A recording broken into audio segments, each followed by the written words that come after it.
मध्य प्रदेश में गिद्धों की संख्या बढ़ने की बजाय कम हो रही है। इसका खुलासा हुआ है हाल ही में विलुप्त हो रही गिद्धों का पता लगाने सरकार के निर्देश पर वन विभाग द्वारा की गई गिनती में। दरअसल जबलपुर में 17 फरवरी से 19 फरवरी तक विलुप्त होते गिद्धों की गणना का काम किया गया है।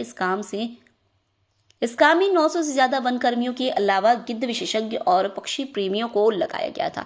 जबलपुर जिले की 10 तहसीलों में हुई गिद्धों की गिनती में पाटन, शहपुरा और कटंगी तहसील इलाके में 70 गिद्ध ही मिले हैं, जबकि बाकी 7 तहसीलों में वन विभाग को 3 दिनों तक सुबह से शाम तक खाक छानने के बाद भी एक गिद्ध नहीं मिला, जबकि पिछले साल हुई गिनती में गिद्धों की संख्या 89 थी।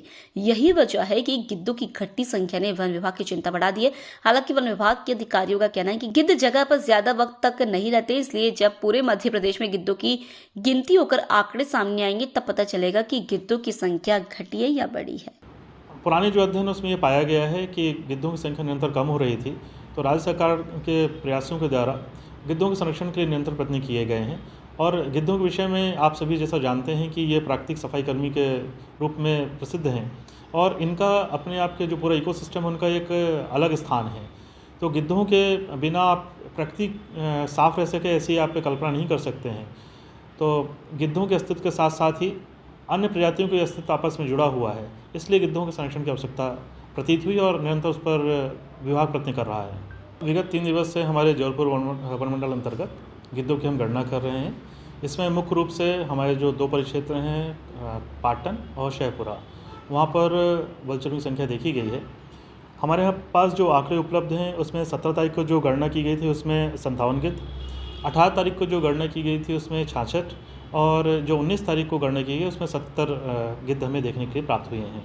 विगत वर्ष जो हमारे पास आंकड़े आए थे उसमें जो अधिकतम आंकड़ा आया था वो 89 गिद्धों का आया था।